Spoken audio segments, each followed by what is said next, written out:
What a woman, and what a man, and what a show. I'm Charles Renton with the retro review of WrestleMania 7, which back at WrestleMania 6 when they were in the Toronto Skydome, Vince McMahon said, hey, next year we're going to go big time. The LA Memorial Coliseum, 100,000 people screaming, just absolutely going insane. Millions watching at home. Vince McMahon's ego would have been so goddamn stroked, his genetic jackhammer would have been pounding everybody backstage into submission.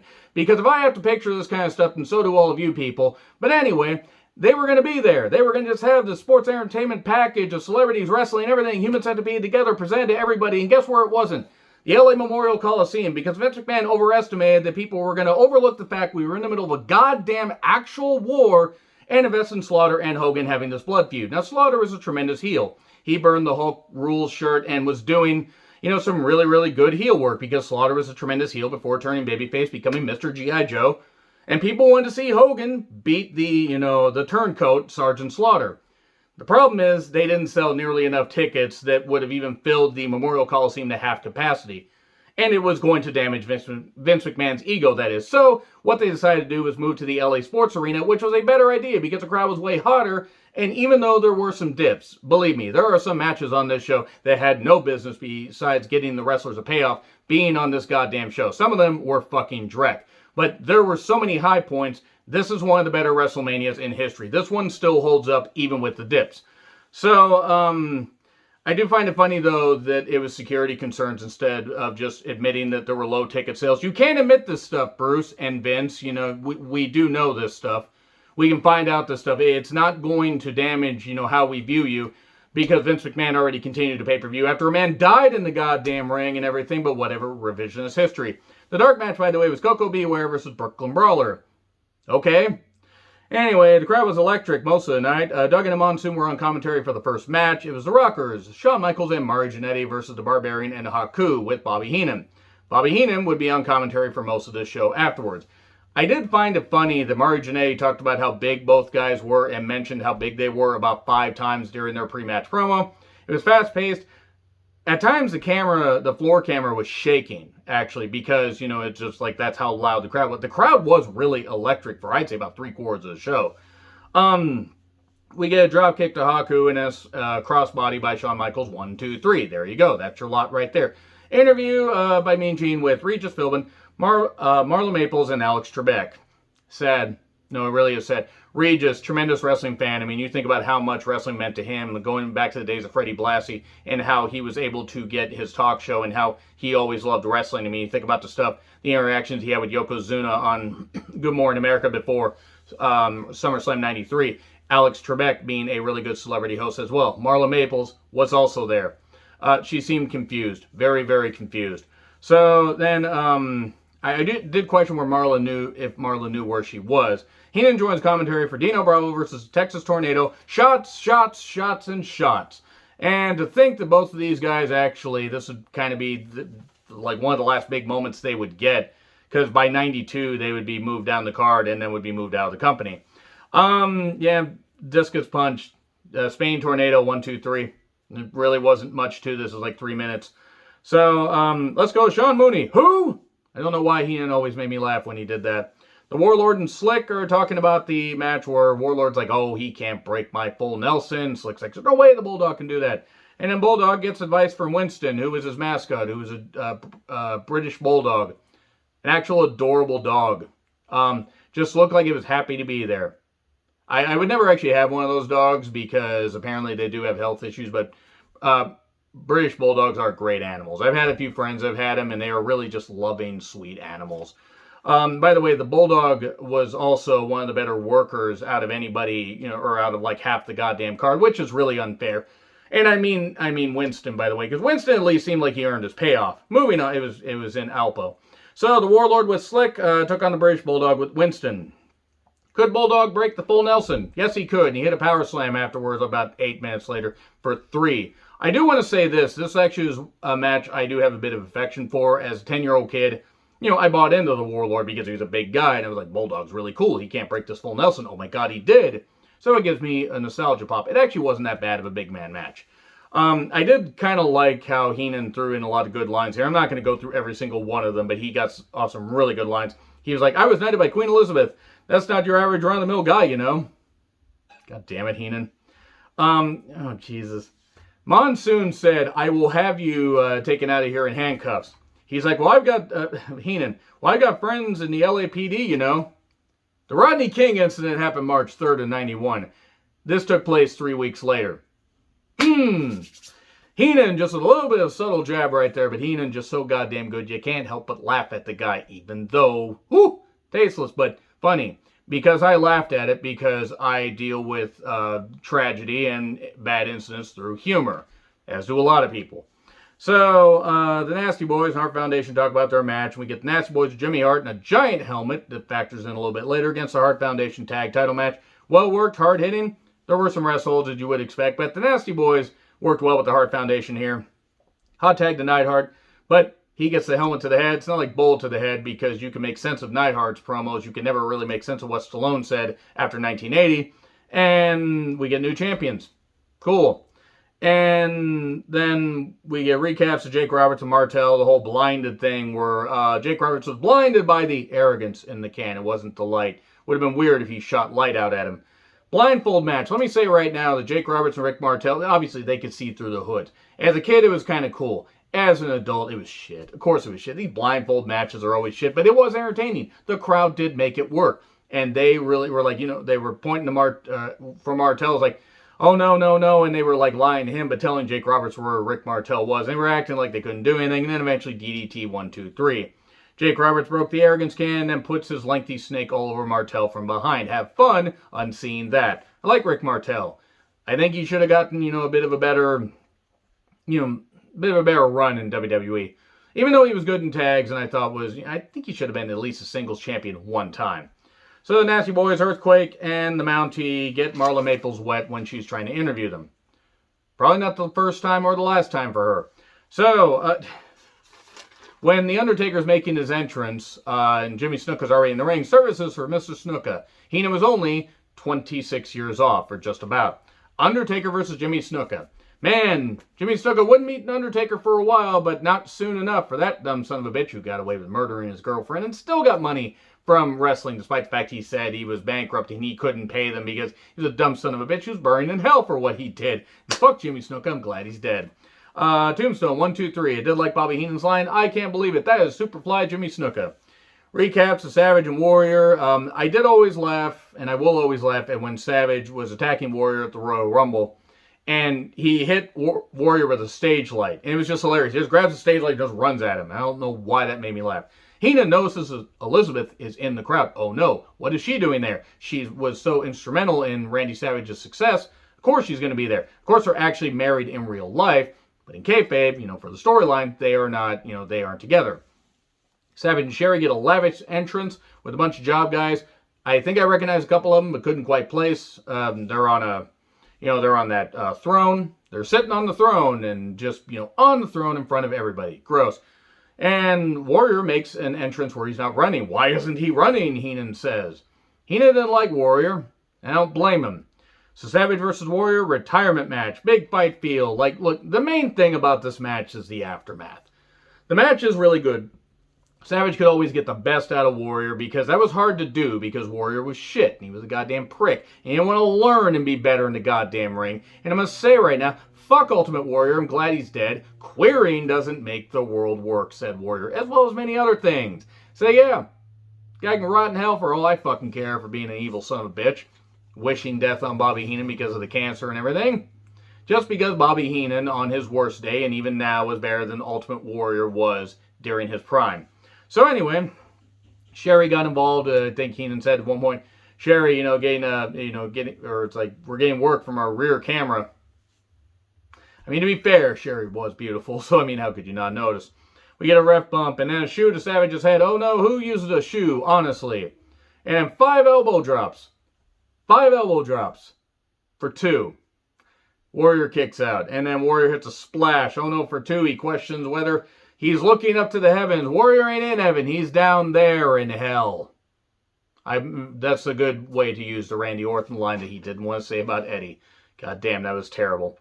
And then he looks. Oh no, what's going on? What's happening? Maybe he questions whether he should leave. And then Savage attacks him. And then Warrior comes back in. Now I know he hits repeated shoulder blocks. Puts one foot on Savage's chest and covers him. Now, Savage wanted to retire and he wanted to salvage his marriage, but also just, maybe ease back for a while, and I don't blame him. And then they got him back in the ring by, I think, Tuesday in Texas, which is ridiculous. Sherry berates, yells, starts kicking Savage and everything, and Liz, I'm not going to spend too much time on this because otherwise I'm going to cry like I did while watching this. This moment is almost 30 years old. Coming up on 30 years, of this, and it still gets to me. I don't know why it gets to me, because obviously it was orchestrated and everything, but this is the beautiful thing about wrestling. You can show people a lot of comic bullshit and a lot of crap and everything, but you show them something like this, you can't manufacture that. Were there plants in the audience? I don't know. I don't know there were plants in the audience. Yeah, they shot the particular people that were upset. But the swell of emotion, knowing, especially if you invested this long in Savage and Elizabeth, knowing that Randy Savage in 1985 brought in Miss Elizabeth, and just, he, was a heel for a while, vicious bad guy, and then right after WrestleMania 3, he started to turn face, formed the Mega Powers, won the championship. Liz was there. And then he turned to the dark side and everything, and now he turns back to the light. It's a perfectly wrapped story. Elizabeth runs down. It gets me, after 30 goddamn years. Everybody was cheering, standing up, crying, whatever you want to go with. Big celebration for him. I did love how Henan did add some levity to it. She must have had the chili dog with onions. And then Sonic, chili dogs! No, it was just really, really hilarious. I was not crying, you can shut up about that, but Monsoon, of course, uttering the immortal line, what a woman and what a man, and it was great. It really was tremendous. And then Savage gets, lets Liz get out of the ring, lifts throws for her. He's turned into a big softie because Henan was doing everything he could to add levity. It was great. Probably one of the most emotional moments, if not the most emotional moment. Depending on your opinion, and it's just my opinion, but easily one of the top 2 most emotional moments in WrestleMania history. It still gets me after 30 goddamn years. It's going to get me after 40 years. It's going to get me after 50 years. Reliving this stuff, this is the beautiful part about wrestling. When done right, it is magical, even in Vince's land. So, my next note was, well, follow that, guys, because until the main event, this show had its moments but hit a lull. They then had, like a bit of a, new introduction. Also, I think for the fact, if I remember right, when I ran this on VHS at the time, it was a double tape. I think it had 2 hours each tape. And Regis interviews Taker and Paul Bearer, and they're measuring him, for funeral preparations, which I'm sad now because Regis passed away. Tremendous wrestling fan, really. Paul Bearer passed away years prior. And then Alex Trebek interviews Demolition, Mr. Fuji. And then Tenryu and Koji Katao are interviewed by Regis. And he starts mentioning Toyota and Isuzu, try to get a reaction out of them. He pinches each of their cheeks. I have no idea why. But Regis was Regis. You couldn't help but love him. Jake Roberts gets interviewed by Alex Trebek, who gets frightened by Jake's snake. Just being exposed right out there and slimy and slithering everywhere. And then Koji Katao and Tenryu versus Demolition with Mr. Fuji. It's funny how Demolition... They were teamed with Mr. Fuji, they were aligned against Mr. Fuji, then they were teamed with him again, and then here, and then I think this is one, after SummerSlam 91, I think they broke up Demolition, if I recall correctly, because they lost, they faced the Legion of Doom. They did some stuff where they were champions, and then they feuded with the Legion of Doom, and then that really didn't last all that long. They had a hell of a run. They really did. Axe was out of the picture at this point because Bill Eadie, I believe, had injuries and had to take time. Even though he's still wrestling occasionally now, well, at least he was as of a few years ago, he just couldn't make it go. He just couldn't go anymore like he needed to for that schedule, and Smash and Crush carried it on for a little bit. But anyway, this match happened. Henan took the piss out of it and kept, mocking the names as he is known to do, and Tenryu powerbomb 1, 2, 3. They cheered because they were happy that it was over. Bobby Heenan leaves. Big Bossman promo. That he will beat Mr. Perfect, that he's tired of Bobby Heenan knocking his family. And then Mr. Perfect and Bobby Heenan are cutting a promo. He says, well, you've been reading in the paper. Well, this is the home of the LAPD. You've seen all this transpired out here a few weeks ago about how Hammond Egger was hiding in the bushes with his video camera and happened upon an incident and took pictures of it. Well, you're not. I'm going to do you a favor. I'm not going to make you pay for it. I'm going to give it to you for free. All you got to do is get off of your rented sofa and hit record, and you're going to see our own brand of justice. Bobby Heenan could get away with anything, even though shit, looking back on it, holy shit. So, Big Boss Man versus Mr. Perfect with Henan for the Intercontinental Championship. This is when Henan had made fun of Big Boss Man's mother. They'd done a whole bunch of stuff. It was really good. Yes, the finish sort of killed it because they weren't going to take the title off of Mr. Perfect after he had dropped the title to Texas Tornado in the prior year, and then won it back just at the end of the year. I think either just before or just after Survivor Series. I don't exactly remember the timeline because they did syndicated television. Some of those dates are a little muddy. But Texas Tornado only held it for a few months. Mr. Perfect won it back. He would drop it later to Bret Hart when he was on a singles run at SummerSlam 91 and would be off to the races there with Bret. But this is good stuff. Heenan interfered. Andre came out and he hit Mr. Perfect with the Intercontinental Championship. It was sad to see Andre like this. I think this is one of his last appearances. Because I think he wrestled on house shows, but then it was like by 92... he had left, he had done his own thing and everything, and unfortunately he would pass away less than 2 years after this event. It's scary to take a look at this. It's scary to take a look at like the first 10 WrestleManias and see just how many wrestlers have passed away. Some that passed away well before their time. Some that, passed away in their 70s, 80s, and stuff like that, and they lived a full life, but some that didn't even make it to 60. Some that didn't even make it to 50. And it is really scary. But Haku and Barbarian come in, they, it's a DQ win for Big Boss Man, but he doesn't win the title. And then Andre beats up every heel. Boss Man thanks him, and they're going to be a team, and I don't think it lasted very long. Anyway, Mean Gene interviews,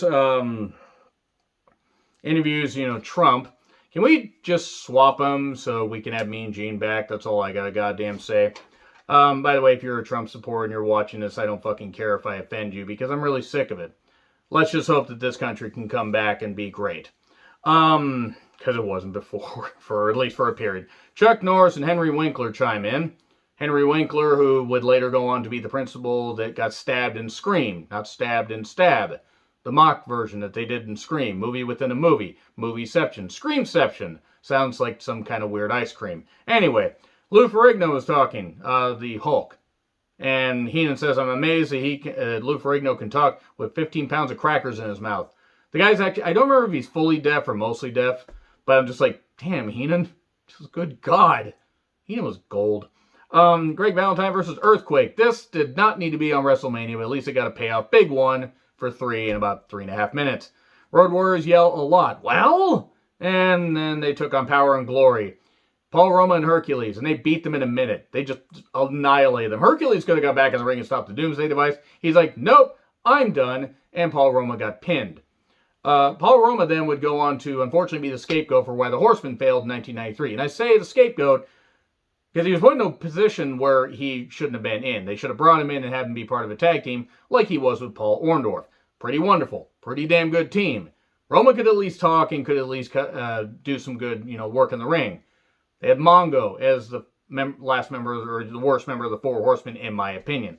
But anyway, yeah, Doomsday Device for 3. Road Warriors win easily. Virgil and Ted DiBiase, we get a little, footage and everything. Virgil gained the biggest pop of his career, smashing Ted DiBiase in the face with the $1 Million Championship. Piper was supposed to face DiBiase, but he was in a motorcycle accident. Okay, makes sense. That's why I don't ride motorcycles. Well, that, and the fact my balance sucks. But the match was okay. Crowd did pop for some of it. But, of course, DiBiase beat up Virgil for the most part because Virgil was inexperienced. But Virgil had done the stuff where he caused DiBiase a match where he got counted out against like some jobber. I don't even remember the guy's name, but it was like just before Mania. I mean, it was taped weeks prior, but it was just before Mania. So all the stuff where DiBiase got distracted, and the count-out win for Virgil because DiBiase was attacking Piper, who was on a crutch because of the motorcycle accident. And then we get DiBiase beating down Virgil. Sherry, who was just out being part of the Macho King stable, or, paired with the Macho King, that is helping Ted DiBiase. She would be his manager for about a year. About a year, I think. And then she would align with Shawn Michaels. And when Jannetty tried to dive through the window to escape, did you see that? What an act of cowardice. Virgil yells at Piper to get up! This is the best thing that Virgil ever did. That was also the best promo that he ever cut, which isn't saying much. General Adnan and Sergeant Slaughter talk about the main event.